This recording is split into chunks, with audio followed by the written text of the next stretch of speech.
లోకేష్ నారా.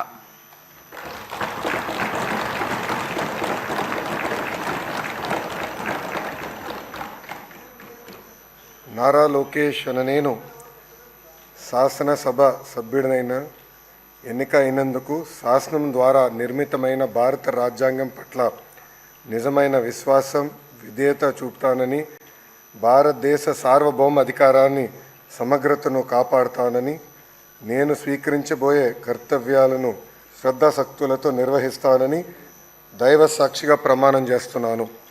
ఆంధ్రప్రదేశ్ శాసనసభ సభ్యుడైన నారా లోకేష్ అనే నేను సభ నియమంలో కట్టుబడి ఉంటానని, వాటిని అనుసరిస్తానని, సభ మర్యాదలను పాటిస్తానని, సాంప్రదాయాలను గౌరవిస్తానని దైవ సాక్షిగా ప్రమాణం చేస్తున్నాను.